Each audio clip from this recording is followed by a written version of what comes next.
coming back at you. Live and in person. This is AMX Weekly 94. So this episode, a quick reminder, let's wait until I go in record mode to start giving you the pluggage on how to listen to the Spaniard Show. So as I get satiated here, I wish that you all had a great week. It is Friday, and this is AMX Weekly 94. This is a recap of this week's learnings. So I will wish that you had a solid week, and then I will take it a step further and wish that you have a solid weekend. This is our first weekend of 2019. Hopefully you're still on the bandwagon. That are or is your New Year's resolutions. I am on my bandwagon, and it's actually not a bandwagon. I am still on the path. I will continue to be on the path. And so I just appreciate you being here. Remember, actually I'll wait till I'm recording to say remember when.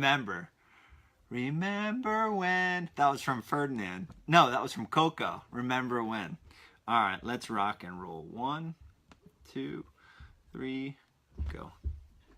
Hello, my friends, and welcome to the Spaniard Show. This is the Spaniard, and this is another week, another solid week of learning. This is AMX Weekly, the 94th time, the 94th week that I've recorded, or actually created an AMX Weekly, way back when it was the Excellence Blueprint, and then the Bold Blueprint, and then what I learned this week, and now it is AMX Weekly. Real quick reminder, if you'd like to make sure you get the most of the show, if you appreciate this message of lifelong learning and what it can do for you and those involved in your life as well, you can catch the show on YouTube, youtube.com/CharlieSpaniard. Catch the live streams, which is the audio of what you're hearing now, at facebook.com/CharlieSpaniard.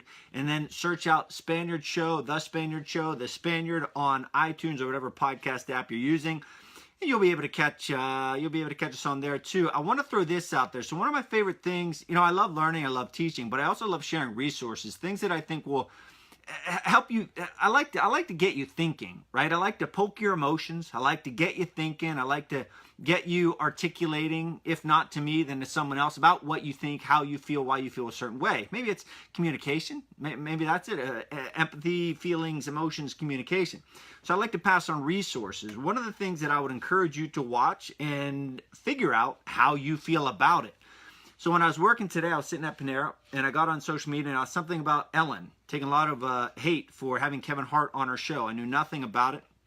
A couple weeks ago, I mentioned the Kevin Hart situation, not really knowing at that time. I said I don't really know what happened, but I know he's under fire.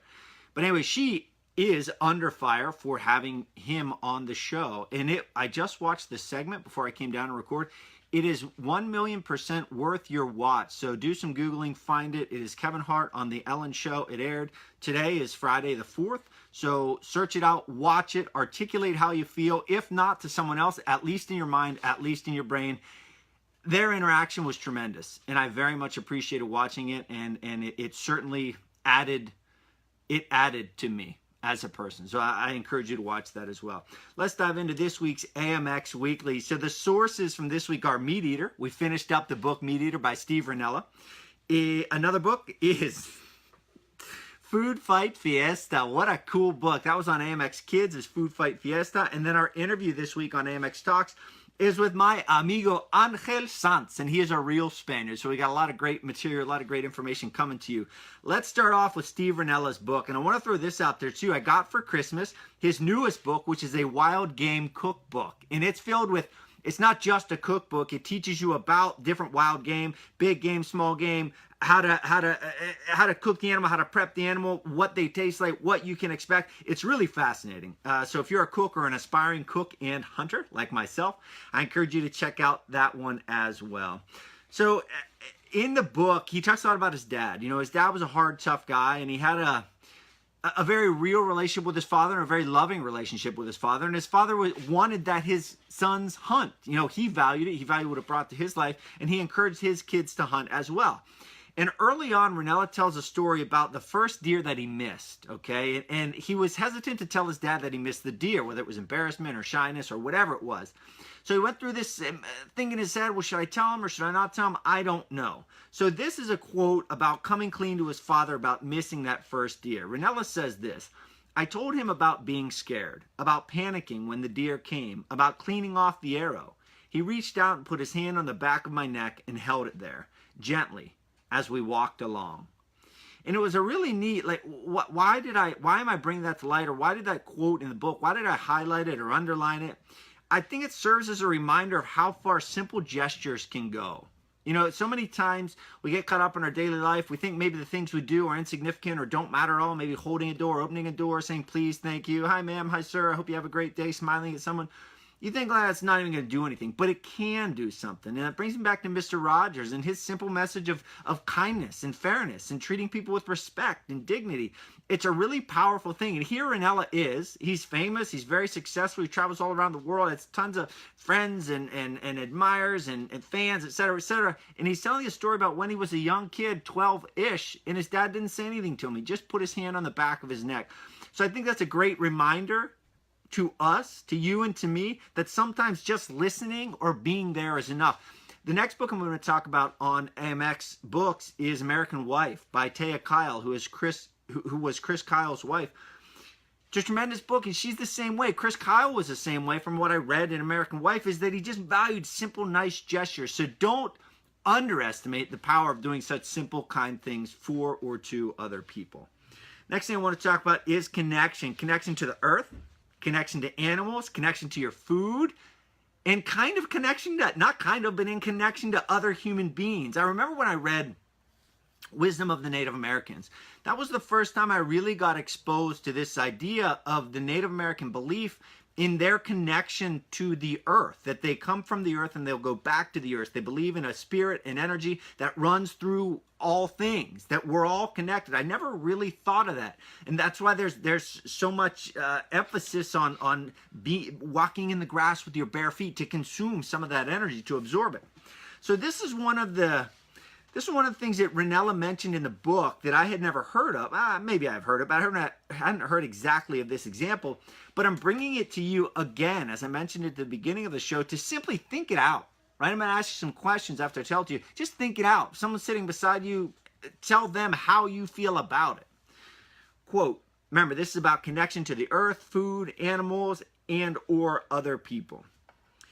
It wasn't until later that I would read how some indigenous hunters fed the hearts of their quarry to their children so that the children would inherit the strengths and attributes of the animals they relied on.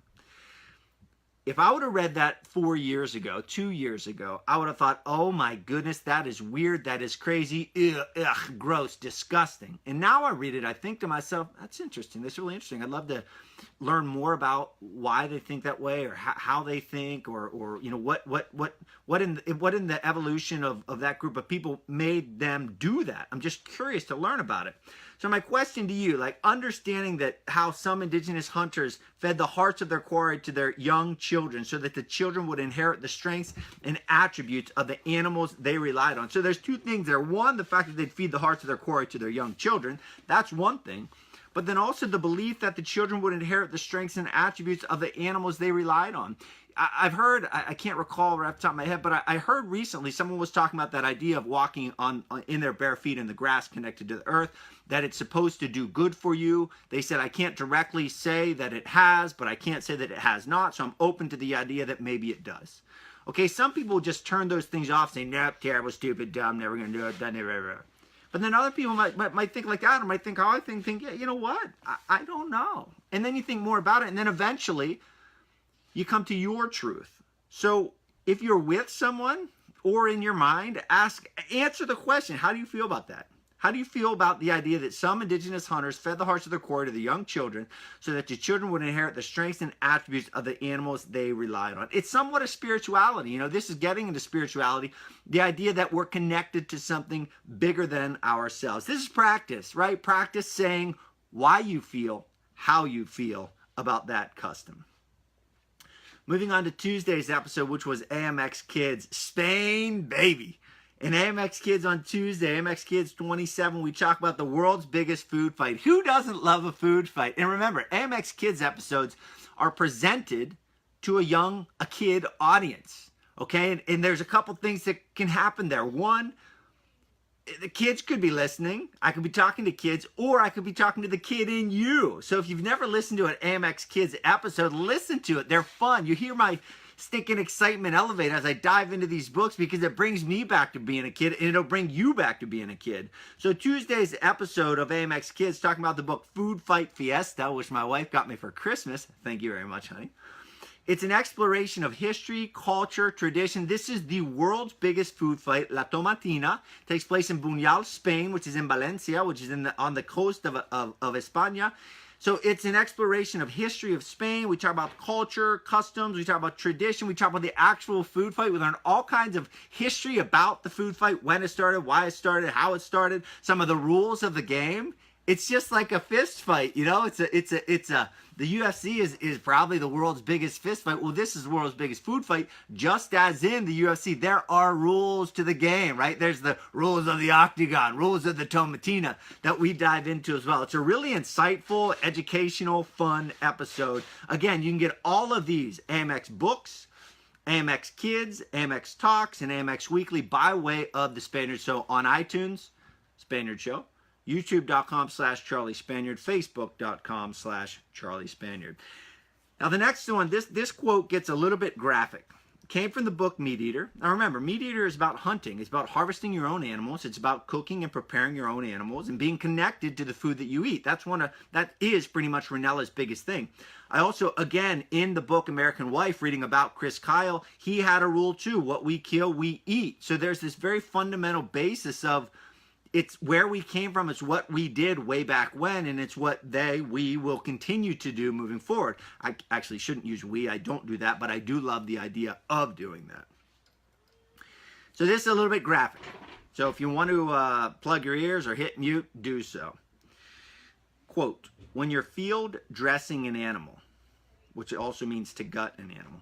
When you're field dressing an animal, you have to split open the rib cage and reach inside and grab the heart and sever its moorings. It's hard to do this without coming to the realization that you are engaged in a very serious business. At a time, it was impossible for humans to live without coming face to face with this kind of nastiness. There was no hiding from the fact that we have to kill to eat.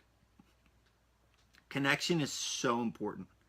So the first part of that quote is pretty graphic. It's talking about how you field dress, or how you gut, or what you do with an animal after you shoot it or take its life in the woods. Okay, that's number one.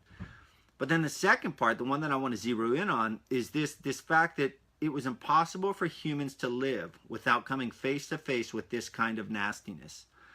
Is it difficult for you and I to live today in 2019 without coming face to face with this kind of nastiness? No, it's very easy. We're becoming so disconnected from the sources by which we live or that provide us life that so many times we don't even really consider, oh, this is a piece of meat that came from an animal that had to die. How did it die? Oh my gosh, I was listening, I think it was Renella, on one of the podcasts he was on. I was listening to him talk about, I forget who, it might have been him, but anyway, they were talking about working at a butcher factory, and it was atrocious, the things that they were describing. Back in the day, it was impossible to live without coming face to face with this kind of nastiness. There was no hiding from the fact that we have to kill to eat. When we're able to distance, and I'm not just talking about food here, but when you're able to distance yourself from anything, it becomes that much easier to do. There's a book that I heard Jocko reference. He was talking to Jordan Peterson. He referenced, I believe the book is called Ordinary Men. If you type in Ordinary Men, Jocko Willink, you'll be able to find it. But it talks about this idea of disconnection, how ordinary men could go on to do the atrocious things that World War II and Hitler and the Nazis did. They were disconnected from these are human beings. When you talk about food, it's much easier to consume meat or anything without thinking this actually was an animal. It wasn't just a package that I picked up in the grocery store. So distance creates a lack of emotion or empathy. So think social media. It's easy for, I mean, actually going back to what Kevin Hart was just talking about with Ellen on her show, it's very easy to slander or spew hate. Again, Taya Kyle in her book American Wife was talking about the hate that they would get on social media or that Chris would get for his beliefs. It's very easy to stand behind a shield of social media and do that, but when you have to come face to, I actually just got a piece of hate. I got a piece of hate last week. I don't get much anymore, but one found its way to my inbox. It's very easy to do that when you don't have to answer, right? That's a lack of accountability. So the lesson here is the idea to don't get disconnected. Don't become disconnected. It's what I loved about fighting. This idea that you can't get disconnected when you're fighting. Either I'm going to win or I'm going to lose. I'm either going to have my hand raised or my hand loose. He's either going to kick my butt or I'm going to kick his butt. It was very black and white, and it created a great reality, a great sense of reality, a great awareness of reality, but also clarity. That was one of the things I love most about it. It's like, this is how it is. You won or you lost. There was no hiding from it. So if you feel yourself getting more and more disconnected from the people, the food, the things in your life, fight like crazy to become connected to them. Next thing I want to talk about, and this is one of the things I love most from the book Meat Eater, is this idea of freedom, adventure, and exploration. Freedom, adventure, and exploration. If you read my book Driven, at the beginning I say that my goal is personal and financial freedom. I want to do what I want to do when I want to do it, and that takes freedom. Personal and financial freedom. I want to provide experiences and opportunity for those I love most, and you all as well. You're part of the deal here too. It's not just about me and my family. You're involved in this too. So this idea of freedom and adventure and exploration is very near and dear to me. And there was a part in the book that makes you question. And again, if I were running a class, and that's what I love to do most, to stand in front of people and ask questions and provoke or invoke deep thought and reflection, and then for the audience to talk and voice. I love interacting with classes or audiences, crowds. So is freedom, adventure, and exploration in our DNA? Why or why not? So this idea of those three things, freedom, adventure, exploration, being in our DNA. There's a quote from the book Meat Eater where Ranella says this: "The allure of seeing what's ahead, just for its own sake, cannot be overstated in any discussion about hunting." This next part makes me just well up inside and want to go live. Anthropologists have always debated the forces that drove nomadic hunters to push themselves around the world. And they go in the book, they mention some of those other factors. But then they say this: many human movements can only be described as curiosity-infused wanderlust. Many human movements can only be described as curiosity-infused wanderlust. Now, if I had 100 people lined up and I'd say, what do those words, curiosity-infused wanderlust, remind you of? I don't know how many would say it, but I can guarantee my first thing would be kids.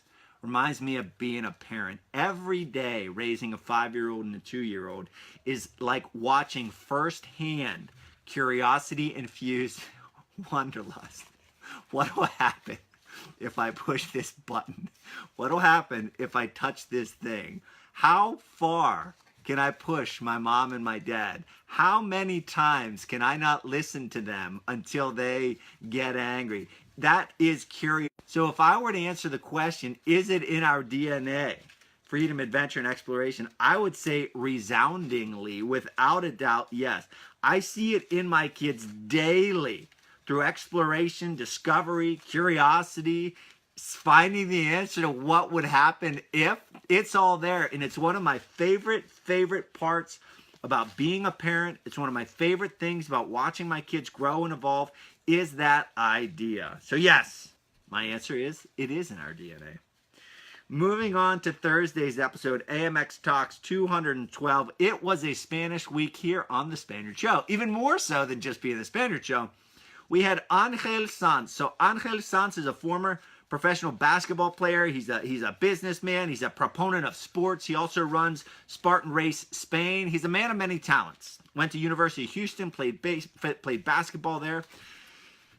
I met him out at the Spartan Race World Championships in Lake Tahoe back last fall. And we sat down. I had his bio in front of me. We sat down. I knew what he did, but in terms of sports, and that was kind of the draw. Him doing, you know, Spartan race Spain and all the things he did in the athletic world. But what I was most curious about was Spain, because I love it. And just like Tuesday's episode is an exploration of culture and history and tradition in Spain by way of La Tomatina, the world's biggest food fight, Thursday's episode is that and more. So we talk a lot about our shared love of Spain, and I recount some memories that I've had from traveling abroad, and he fills in the blanks of those stories, and he has his own. But we also do talk about sport and the importance of sport in his life and the lives of people that he touches. He says this, again, AMX Talks, episode number 212. This is a sentence that I love in Spanish, but also this is in English. This is a sentence that I love in Spanish. Sport doesn't serve anything unless it serves something. En español, I don't know if he said it in Spanish, but I would say los deportes no sirven nada, sino que sirven algo. They don't serve anything unless they serve something. Our purpose in life as athletes should be, what does the sport serve? If you find something useful for society, that is good. But if it's not for something good, it's worthless. So my business is actually putting sport to work to add value. So that's a really, really cool thing. And I think that's it resounds or echoes what we see in a lot of athletes who do good, who create platforms or do good off of their notoriety or their fame or their success on the sports field. But I think it also can serve as a meta lesson for each of our lives. So here's how, what does that mean? So sports don't serve anything unless it serves something. Our purpose in life as athletes should be, what does this sport serve? If you find something useful for society, that is good. If it's not for something good, it's worthless. So my business is actually putting sport to work to add value. What if we, you and I, what if our mission was to add value to the world around us? How much awesomer would that be? Right? If my mission, my mission is to add value to your life by way of learning, by way of reading books and asking questions and teaching everything I learned. That's my mix. That's my balance, right? So how can you do it? What can you do? Think of that. Tomorrow when you wake up, Saturday morning, or tomorrow is Saturday morning, whatever, Saturday, Sunday, whenever you listen to this, ask yourself, how can I use me, the person listening to this guy talk, how can I use me to create and add value to society and do good? And the last thing, we're going to wrap up this week's AMX Weekly with, also by wrapping up Steve Ranella's book, Meat Eater. All the books I mentioned, all the things I mentioned, La Tomatina, or Food Fight Fiesta, talking about Meat Eater, all the books or references, they're on my website, charliespaniard.com/reading list, to check them out. And you'll also be helping support the show. A little bit of the proceeds that you get the books by way of my website goes to me and helps fund this lifelong learning adventure. So the last quote that I'm going to read today comes from writer Thomas K. Whipple, and this was in the book Meat Eater. Quote, stinking love this. It's just so much falls in line with Spartan and trail running and mountain bike and all these other cool things that I'm getting into. Quote, Native Americans, the frontier, Steve Ranella, all of it falls into this. Sorry, I'm really going to read the quote now. All America lies at the end of the wilderness road, and our past is not a dead past, but still lives in us. Our forefathers had civilization inside themselves, the wild outside. We live in the civilization they created, but within us, the wilderness still lingers. What they dreamed, we live, and what they lived, we dream. To abhor hunting is to hate the place from which you came, which is akin to hating yourself in some distant, abstract way. So a couple things I want to dive into quick there. Our forefathers had civilization inside themselves, the wild outside, meaning they yearned for this civilization coming over to the U.S. from Europe and forming the country, the original colonies, expanding west, forming all of civilization, basically, but the wild outside. But it was really a wild world. It was the Wild West. We live in the civilization they created, But within us, within me anyway, and probably you if you're listening, the wilderness still lingers. That adventure and wonder and exploration and freedom still lingers. What they dreamed, we live. We are in that civilization, and you are listening and or watching by way of the technology that is here and present. And what they lived, we dream. I just want to be out in the wild. There's another cool quote from John Muir, who is known as the Godfather, the father of national parks.